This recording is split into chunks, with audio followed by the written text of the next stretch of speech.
اعوذ باللہ من الشیطان الرجیم بسم اللہ الرحمن الرحیم فَكُلًّا أَخَذْنَا بِذَنبِهِ فَمِنْهُمْ مَنْ أَرْسَلْنَا عَلَيْهِ حَاصِبًا وَمِنْهُمْ مَنْ أَخَذَتْهُ الصَّيْحَةُ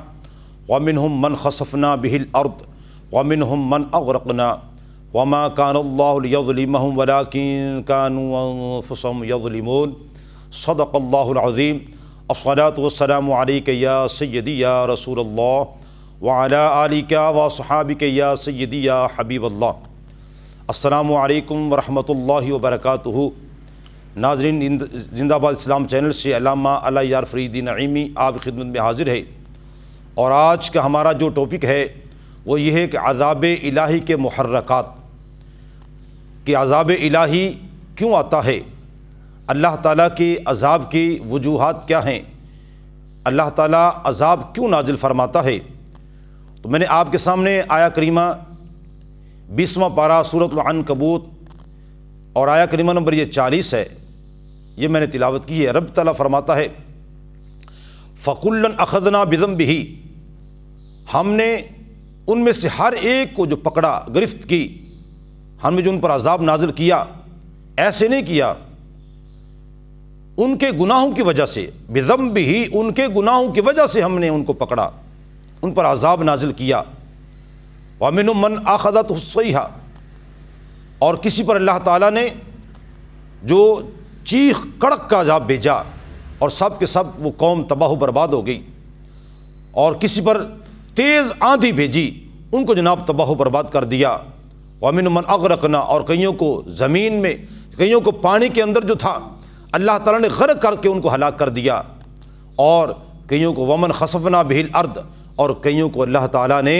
زمین میں دھنسا دیا۔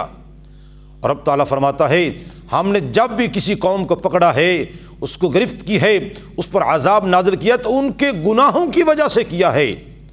ورنہ رب تعالیٰ فرماتا ہے وَمَا كَانَ اللَّهُ لِيَظْلِمَهُمْ وَلَكِنْ كَانُوا أَنفُسَهُمْ يَظْلِمُونَ۔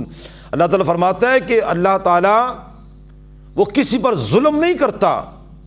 وَلَكِنْ كَانُوا أَنفُسَهُمْ يَظْلِمُونَ، لوگ خود اپنی جانوں پر ظلم کرتے ہیں، اور جب گناہ کرتے ہیں، نافرمانی کرتے ہیں، ان گناہوں اور نافرمانیوں کی وجہ سے عذاب آتے ہیں۔ آج کا ہمارا یہ ٹاپک جو ہے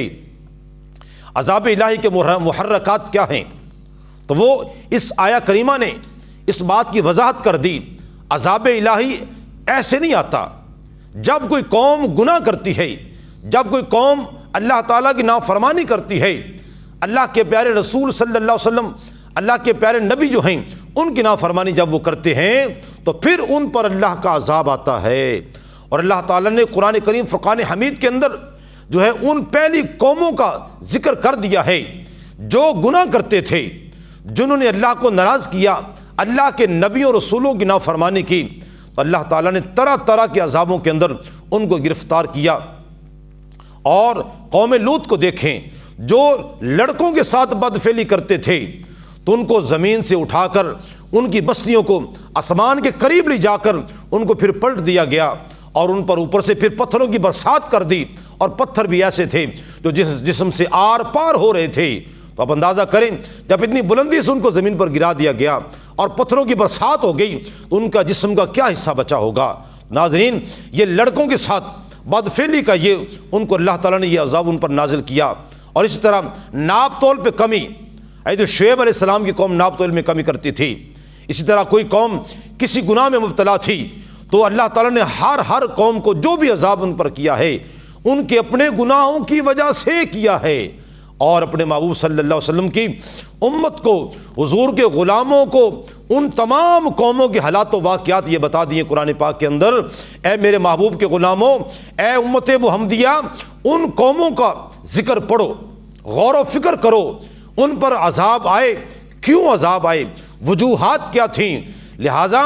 اللہ تعالیٰ نے ہمیں اس لیے یہ بتا دیا تاکہ ان گزشتہ قوموں کے واقعات پڑھ کر یہ میرے محبوب کے جو غلام ہیں، امت محمدیہ جو ہے، یہ ان گناہوں کو چھوڑ دیں، ان گناہوں سے بچے، ان گناہوں سے دور رہے کہ کہیں ایسا نہ ہو کہ ان پر کہیں عذاب نہ آ جائے۔ اور آئے دن ہم دیکھتے ہیں کبھی زلزلہ آ جاتا ہے، اور کبھی جناب کوئی جو ہے کہیں سے کہیں آگ لگ جاتی ہے، وہاں نقصان ہو رہا ہے، تو ہم نے کبھی یہ غور نہیں کیا یہ زلزلے کیوں آتے ہیں، یہ کیوں اتنے جو ہے ہم آج اس دور کے اندر ہم کیوں اتنی پریشانی میں مبتلا ہیں کہ معزز تھے زمانے میں وہ مسلمان ہو کر، معزز تھے زمانے میں وہ مسلمان ہو کر ہم خوار ہوئے تارک قرآن ہو کر۔ آج ہم جو پریشانی میں مبتلا ہیں، آج جو ہم مصیبتوں میں گرے ہوئے ہیں، آج ہر طرف سے مسلمانوں پر ظلم و ستم کیا جا رہا ہے، اور پوری دنیا کے اندر مسلمان یہ قوم ہے جو آج مظلوم ہے، تو یہ کیوں ہم پر یہ چیزیں مسلط کر دی گئیں؟ اس وجہ سے کر دی گئیں کہ ہم نے اللہ اس کے رسول صلی اللہ علیہ وآلہ وسلم کے فرمان عالی شان کو ہم چھوڑ دیا، اللہ تعالیٰ کے احکامات کو ہم نے ترک کر دیا۔ قرآن ہم نے گھروں میں رکھے ہیں لیکن پڑھتے نہیں ہیں، ان کو سنبھال کے رکھا ہوا ہے، اور کئی دن کئی ہفتے مہینے گزر جاتے ہیں، کبھی ہم کھول کے دیکھتے نہیں ہیں۔ اور آج ہم پیسوں سے جھوٹی خبریں خرید کر ہم ان کو پڑھتے ہیں، کیسی خبریں ہم جناب وہ پیسے دے کر ہم خریدتے ہیں، ان کو ہم پڑھتے ہیں، جھوٹی خبریں پیسے دے کر خرید کر پڑھتے ہیں، لیکن قرآن کی سچی خبریں جو ہیں ہم وہ مفت میں بھی نہیں پڑھتے۔ کیسی یہ افسوسناک بات ہے۔ اللہ تعالیٰ نے ہم تک پیغام پہنچا دیا ہے، وحی کا نازل ہونا بند ہو چکا ہے، محبوب صلی اللہ علیہ وسلم نے کھول کر ہمیں قرآن کی تفسیر بیان کر دی ہے، اپنی حدیث طیبات کے اندر ہمیں اس بات کی وضاحت کر دی ہے۔ کسی قوم سے مشابہت نہ رکھنا، جو بندہ جس قوم سے مشابہت رکھے گا، جو جس قوم سے محبت کرے گا، جو شخص جس قوم کا طریقہ اپنائے گا، رسول کریم صلی اللہ علیہ وسلم فرماتے ہیں المرء مع من احبا، قیامت کے دن وہ اسی قوم کے ساتھ کھڑا ہوگا جس کے ساتھ دنیا میں محبت کرتا ہوگا، جس کے طریقوں کو اس نے اپنایا ہوگا۔ اور طریقہ جب کسی کا اپنایا جاتا ہے، ایسے نہیں اپنایا جاتا، اس سے محبت ہوتی ہے تو اس کا طریقہ اپنایا جاتا ہے۔ تو ناظرین، اے میرے مسلمان بھائیوں، مسلمان بہنوں، ہمیں چاہیے کہ ہم اللہ اس کے رسول صلی اللہ علیہ وسلم کے حکم پر عمل کریں، تاکہ ہم اللہ تعالیٰ کے عذاب سے محفوظ رہ سکیں، اور دنیا میں بھی محفوظ رہ سکیں، اور آخرت میں بھی ہم محفوظ رہ سکیں۔ اس لیے کہ دنیا تو یہ پھر بھی یہ تھوڑا عرصہ ہے، یہ ختم ہونے والی ہے ان قریب، لیکن جو آخرت کی زندگی ہے، جو قبر کی زندگی ہے، جو آگے جو ہمیشہ کی زندگی ہے، وہ بڑا طویل عرصہ ہے، وہ ختم ہونے والا نہیں ہے۔ اس لیے ہمیں چاہیے، اگر ہم آخرت کی زندگی کو سنوارنا چاہتے ہیں تو ہمیں چاہیے کہ ہم اللہ اس کے رسول صلی اللہ علیہ وسلم کے ہم احکامات پر عمل کریں۔ رسول اللہ صلی اللہ علیہ وسلم فرماتے ہیں جب بندے کو دفن کر دیا جاتا ہے تو پھر حساب و کتاب اس کے سوال و جواب ہو جاتے ہیں۔ رسول اللہ صلی اللہ علیہ وسلم کی تشریف آوری بھی ہوتی ہے۔ اس کے بعد جب وہ بندہ تنہا رہ جاتا ہے، گھبراتا ہے، اب تنہائی ہے قبر کے اندر، رسول اللہ صلی اللہ علیہ وسلم فرماتے ہیں پھر ایک شخص اچانک اس کی قبر میں داخل ہوتا ہے، بڑے خوبصورت کپڑے ہیں، بڑا شاندار اس کا چہرہ ہے، اور وہ جو بندہ گھبرا رہا تھا قبر میں، وہ جب آنے والے شخص کو دیکھتا ہے اس کی گھبراہٹ ختم ہو جاتی ہے، حشاش بشاش ہو جاتا ہے، اس کی خوشی کی انتہا نہیں رہتی۔ پھر پوچھتا ہے اے نوجوان آنے والے، بتا تو صحیح، میرے تو یہاں اپنے مجھے چھوڑ کر چلے گئے، میرے ماں باپ، میرے بہن بھائی، میرے دوست، جن کی وجہ سے میں جناب ان وقت ایسے ضائع بھی کرتا رہا، لیکن تو بتا تو کون ہے؟